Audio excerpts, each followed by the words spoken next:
2 minutes that change everything. Let me tell you about a man named Marcus.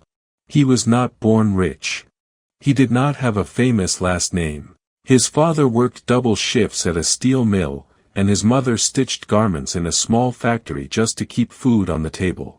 Marcus grew up sharing a single bedroom with 2 younger brothers, wearing second-hand sneakers, and eating whatever was left in the pot at the end of the day.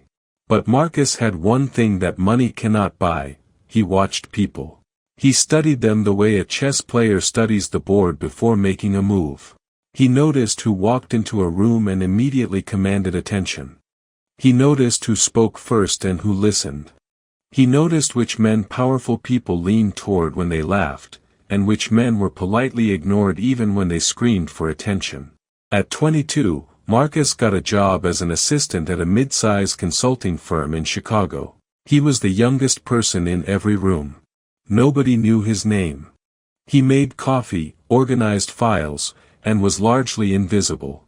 Most people in his position would have waited for a promotion, waited to be noticed, waited for the system to reward their patience. Marcus did not wait. Over the next 3 years, he did something that the people around him could not explain.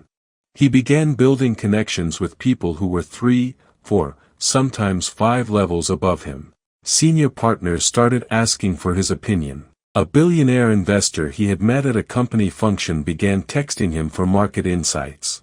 By 27, Marcus sat on the advisory board of 2 startups and had been personally recommended for a senior strategy role by a man who sat on the boards of 3 Fortune 500 companies. His colleagues were baffled. His managers were quietly threatened. Nobody could quite put their finger on what Marcus was doing, because what he was doing was not manipulation. It was not flattery. It was not luck. It was a system. A philosophy. A set of laws first codified over 500 years ago by a Florentine political philosopher named Niccolo Machiavelli, not the villain history has made him out to be, but a ruthlessly honest observer of human nature and power. What you are about to read are 13 of those laws, told through the story of Marcus, and through the stories of real people across history who understood one fundamental truth. It is not enough to be talented.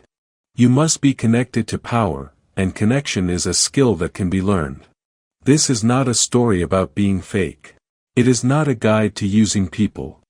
It is about understanding how the world of power actually operates, stripping away the comfortable illusions, and giving yourself an honest chance to rise. If you have ever felt invisible in a room full of important people, if you have ever watched someone less qualified than you get the opportunity you deserved, if you have ever wondered why some people seem to attract powerful allies effortlessly while you struggle to get a response to a LinkedIn message, then keep reading. Because what follows will change the way you see every room you walk into for the rest of your life. Part 1, The Foundation, Understanding the Game Before You Play It. Laws 1 and 2, See the world as it is, not as you wish it were. Marcus made his first critical decision at the consulting firm before he ever spoke to a single powerful person. He sat in the corner of the break room during his first week and he watched. Not with suspicion or anxiety, but with genuine curiosity. Who did people go to with their real problems? Whose advice was sought when something went wrong? Who got pulled into meetings even when they were not on the invitation list? He quickly realized something most people miss entirely: formal titles and real power are almost never the same thing. The vice president of marketing had a corner office and a team of 12.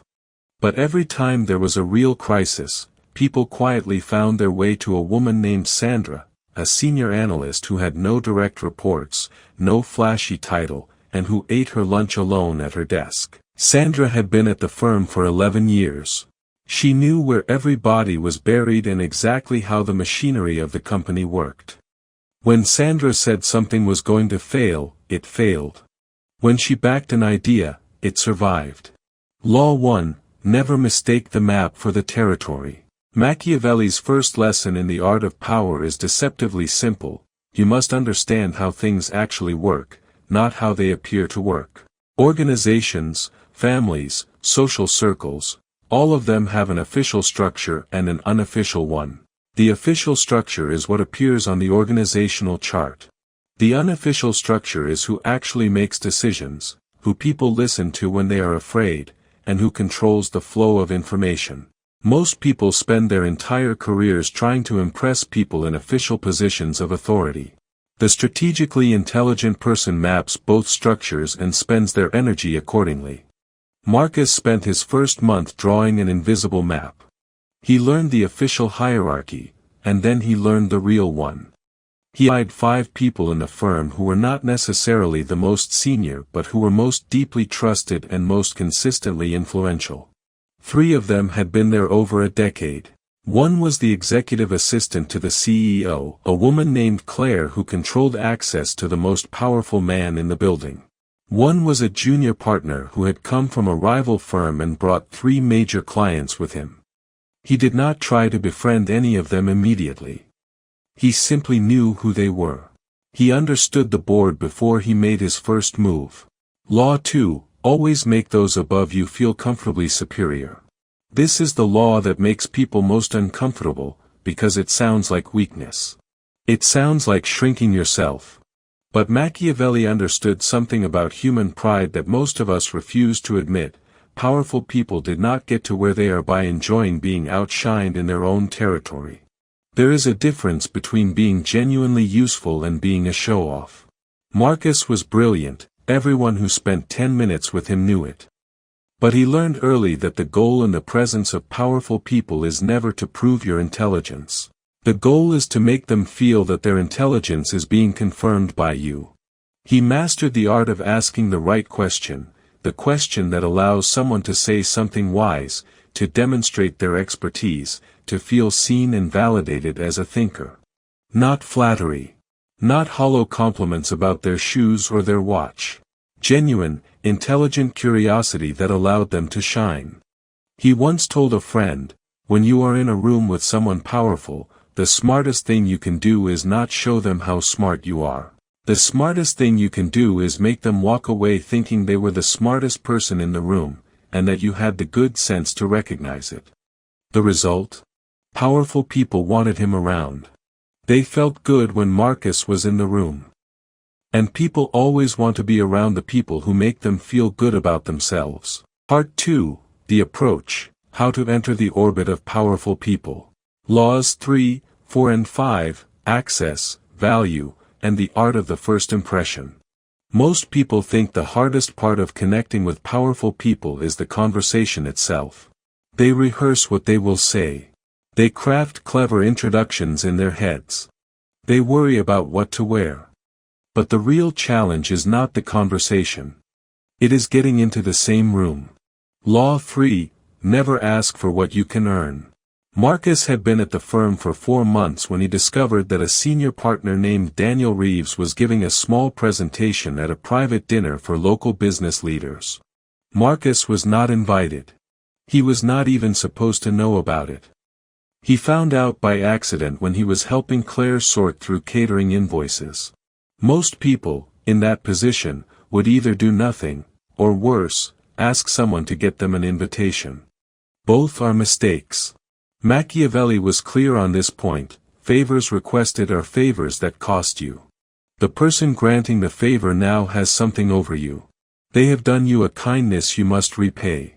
Worse, they know you wanted something and had to ask. This positions you, immediately, as the one who needs, and powerful people have very little patience for people who need things from them. Marcus did something different. He reached out to the event organizer, not as someone from the consulting firm, but as a young professional interested in the topic of the presentation, and volunteered to help with logistics. He showed up 2 hours early. He helped arrange chairs. He greeted guests at the door and made sure everyone found their seats. When Daniel Reeves arrived, Marcus was not a junior assistant hoping to get noticed. He was the calm, capable young man who seemed to know everyone and who had the evening running smoothly. After the dinner, Daniel Reeves found him and said, "I don't think I've seen you at any of these before." Marcus smiled and said, "First time." Incredible room. They talked for 20 minutes. Marcus asked 3 good questions and said almost nothing about himself. On Monday, Daniel Reeves asked his assistant who the young man at the dinner was. Law 4, be useful before you are known. This is the law that separates the social climber from the genuine connector, and it is the law that Machiavelli himself never made explicit, but that every observer of human nature eventually arrives at. Powerful people are surrounded by people who want things from them. Time, attention, endorsements, opportunities. Every room they walk into, there are hands reaching toward them. The person who wants to build a genuine connection with someone powerful must first answer one question from that person's perspective, even if it is never spoken aloud. What does this person add to my life that I do not already have? Marcus understood that his youth, his background, and his relative obscurity were not liabilities. They were assets, if used correctly.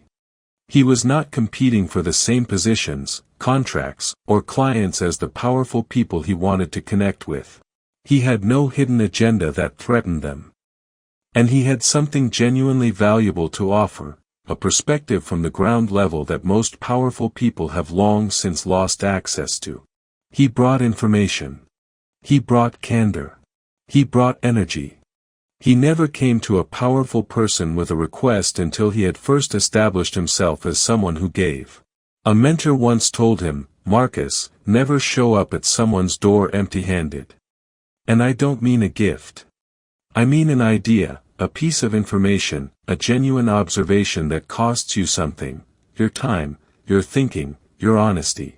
The people worth connecting with can smell an empty vessel from a mile away. Law 5. Master the first 3 minutes. Machiavelli wrote that men judge more by their eyes than their hands, meaning, first impressions are made not through what you do over time, but through what people see and feel in an instant.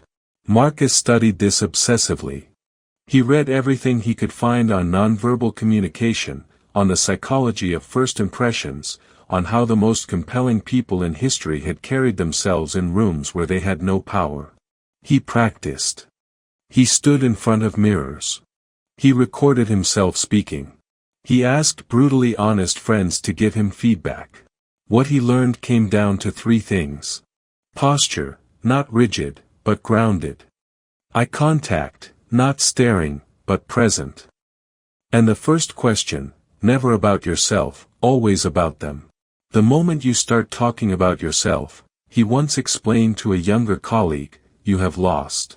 The most magnetic people in any room are the ones who seem to find everyone else fascinating.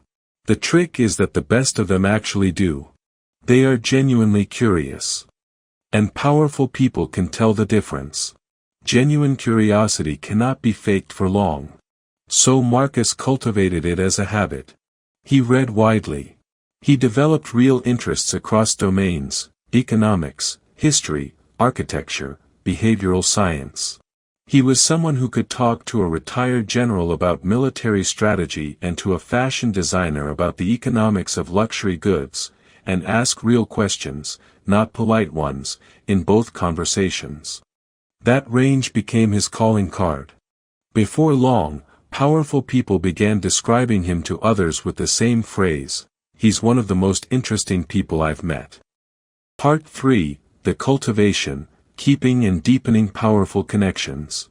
Laws 6, 7, 8 and 9, the long game of trust and reciprocity. Getting into the orbit of a powerful person is a first step. Staying there, and deepening the connection, requires a different, more patient skill set. Most people who successfully make a strong first impression immediately ruin it by misunderstanding what the relationship is for. Marcus had a rule he called the 10-to-1 principle. For every one thing he asked of a powerful person in his network, he made sure he had given 10 things first. Not 10 things they asked for. 10 things that were genuinely useful, even when they had not asked. Law 6, avoid the poison of false friends. Machiavelli wrote that nothing is more dangerous than a prince who surrounds himself with flatterers. But the inverse is equally true for the person climbing. Nothing will destroy your reputation faster than being seen in the company of people who are known for dishonesty, selfishness, or incompetence. Powerful people, the real ones, the ones worth connecting with, are excellent judges of character. Not because they are saints, but because they have learned, often through painful experience, that one trusted advisor is worth more than 20 charming acquaintances. They watch who you spend time with. They watch who vouches for you. They watch how you speak about people who are not in the room. Marcus was ferociously disciplined about this. He never gossiped. He never complained about colleagues to people above him in the hierarchy. He was scrupulously kind about people who were not present in conversations. Not because he was a perfect person, but because he understood that the way you speak about others tells powerful people everything about how you will eventually speak about them. He also ruthlessly pruned relationships with people whose behavior, dishonesty, public recklessness, consistent negativity, could become a liability. He was not cold about it. He did not burn bridges. He simply allowed certain relationships to quietly fade. Law 7. Learn to use restraint as a weapon.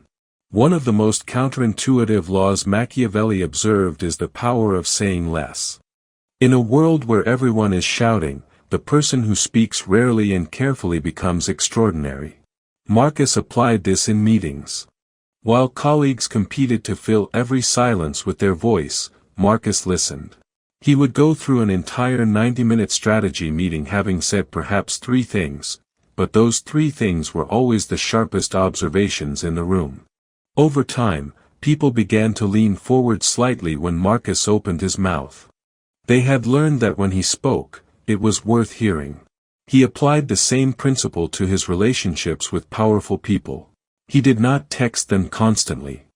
He did not pepper them with articles and links and invitations.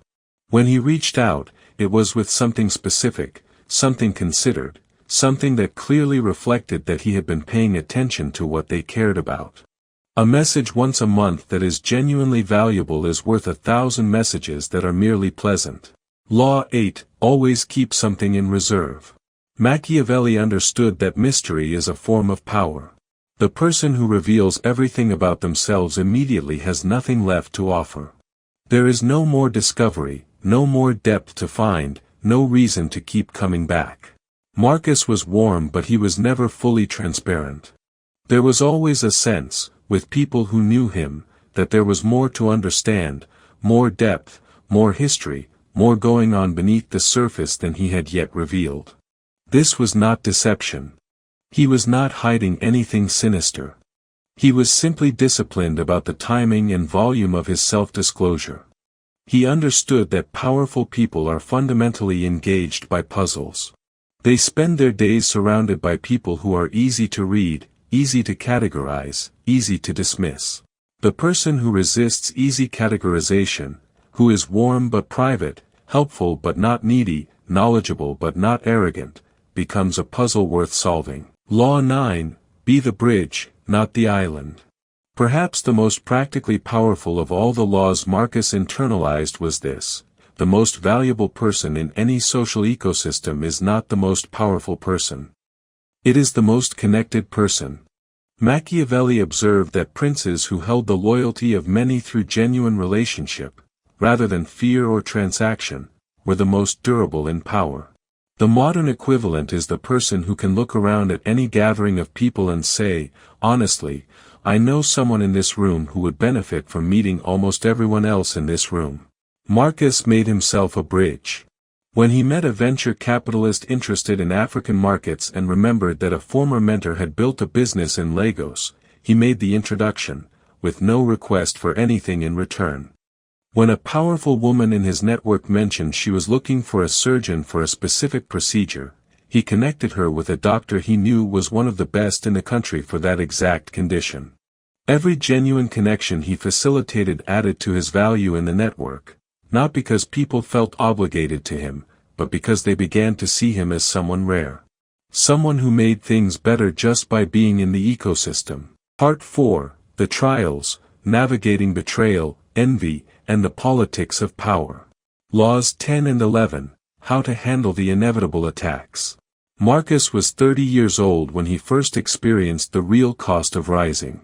A colleague named Brian, someone Marcus had considered a genuine friend, someone he had helped through difficult projects, someone he had spoken well of to senior partners, began a quiet campaign against him. It started with small things. A comment here about Marcus's methods being unconventional. A suggestion there that his relationships with senior partners might be getting in the way of his actual work. A carefully worded email to a department head implying that a project error had been Marcus's fault, when it had, in fact, been the entire team's.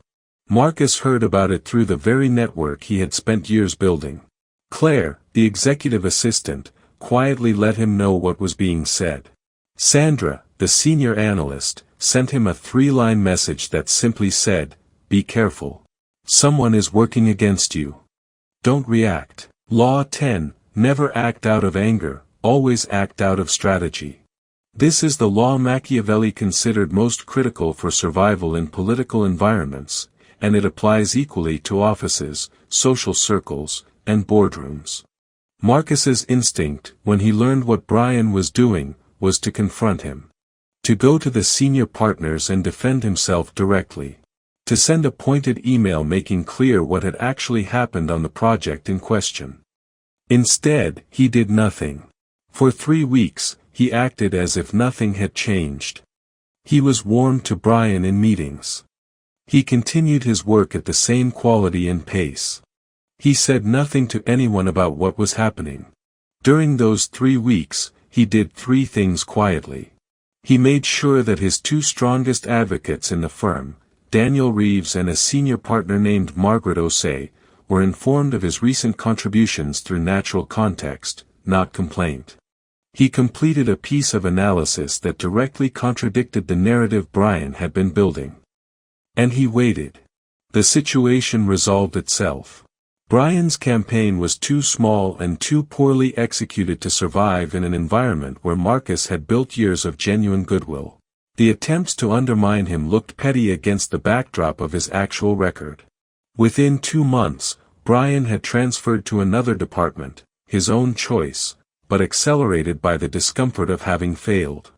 Marcus never said a word to anyone about what Brian had done. That restraint became its own form of power. People who knew what had happened, and in a firm, people always know, gained even more respect for him. Law 11, understand the nature of envy and use it wisely. Machiavelli was unsentimental about envy. He understood it as a permanent feature of human social life, not a moral failing to be corrected but a force to be managed. The higher Marcus rose, the more he was watched. And watching turned, in some people, into resentment. He began to understand something uncomfortable. His very success created enemies in people who had once been neutral toward him. He studied this dynamic carefully and developed a counterintuitive response. Rather than hiding his success or playing it down in ways that felt dishonest, he became deliberate about sharing credit. Not in the performative way that some leaders do, the grand public acknowledgement that reads as self-congratulation dressed in generosity, but in the genuine, specific, private way that actually matters. He made sure that people who had contributed to his wins felt genuinely seen. He mentioned them to the people who mattered. He created the experience, for those around him, that proximity to Marcus was good for their own trajectory, not threatening to it. Not everyone was won over. But the ones who could not be won over were neutralized, because their resentment had no soil to grow in. It is difficult to sustain a campaign against someone who everyone around you seems to genuinely like. Part 5, The Pinnacle, Becoming Someone Worth Connecting With. Laws 12 and 13, The Final Transformation. At 34, Marcus was sitting across from a man named Victor Okoye, a Nigerian-British entrepreneur who had built 3 successful companies and sat on the boards of several major international organizations. They had been introduced through a mutual connection 6 months earlier and had met twice for coffee. This was the 3rd meeting, and it was the first time Victor had invited Marcus to his home. Over dinner, Victor said something that stopped Marcus mid-conversation. "You know what's interesting about you, Marcus? When I was your age, I was always trying to figure out how to be in the room with people like me. Now you're in the room, and I realize the reason you got here is that you stopped trying to get here a long time ago. At some point you just started being worth knowing. That's the only strategy that actually works. Law 12. Become someone who needs no introduction. Machiavelli's most enduring observation about power was this: the prince who depends on fortune for his rise is ruined when fortune changes. The prince who has built his foundation on his own virtue, his own skill, reputation, and genuine value, can survive the worst reversals. The final stage of Marcus's journey was the one that could not be strategized or engineered. It was the stage that only comes after years of genuine work, genuine service, and genuine growth. He had become, without quite realizing when it happened, someone that powerful people were genuinely glad to know. Not because of who he knew. Not because of where he had worked. But because of who he was, the depth of his thinking, the quality of his character, the consistency of his integrity across years and across circumstances where integrity had not always been convenient. He had built a reputation that preceded him into every room. Introductions were no longer necessary. People already knew who Marcus was before he arrived, and what they knew, they respected. This is the paradox that Machiavelli understood and that most people miss. The laws of social climbing, properly applied, eventually make the climbing unnecessary. You stop trying to access power, and power starts finding you. Law 13. Never forget where you came from. There is a final law, one that Machiavelli implied but never stated directly, perhaps because it cuts against the cold pragmatism he is famous for. It is the law that separates the person who rises and stays there from the person who rises and eventually falls. Marcus never forgot the steel mill. He never forgot his mother's hands, worn from years of work. He never forgot what it felt like to be invisible in a room full of people who had no reason to notice him. That memory did not make him sentimental. It made him deliberate. He used his network to open doors for people who reminded him of himself, young people from backgrounds that gave them no natural advantages, who had the intelligence and the hunger but not the access. He made introductions that cost him nothing but meant everything to the person receiving them. He shared what he had learned, openly and without reservation, because he understood that knowledge about how power works is itself a form of power, and that hoarding it is both selfish and ultimately futile. He had learned, somewhere along the way, that the most sustainable form of power is the kind that makes the people around you more powerful too.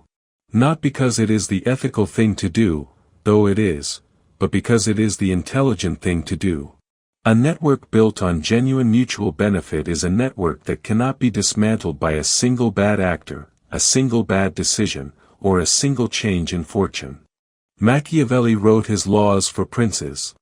But the truth is that the laws were never really about princes at all. They were about people, ordinary people navigating extraordinary worlds of power and ambition and human nature. The ending, what Marcus finally understood. Marcus is 41 years old now. He sits on the boards of 2 organizations. He advises 4 CEOs across 3 continents. He has built a family and a life and a reputation that he is genuinely proud of. But here is what he will tell you, if you ask him, in the quiet honesty of a real conversation. The strategy mattered. The laws worked. Every one of Machiavelli's observations about power, applied with patience and integrity, yielded exactly what they were designed to yield. But the thing that actually made all of it possible, the thing underneath the strategy, the thing that gave the laws something to work with, was not cleverness. It was not ambition. It was not even network. It was character. The laws of social climbing are not shortcuts. They are not hacks. They are not ways to pretend to be someone you are not. They are, at their core, a set of principles for becoming someone genuinely worth knowing, and then making sure the right people have the chance to know you. The two things are not in conflict. They never were. Machiavelli understood this. He was not writing about manipulation. He was writing about reality. And the reality is that the world of power is navigable, even for those who were not born into it, but only for those willing to do the real work of becoming someone the world of power has a reason to let in. The room is not as locked as it seems. You just have to know how the door works.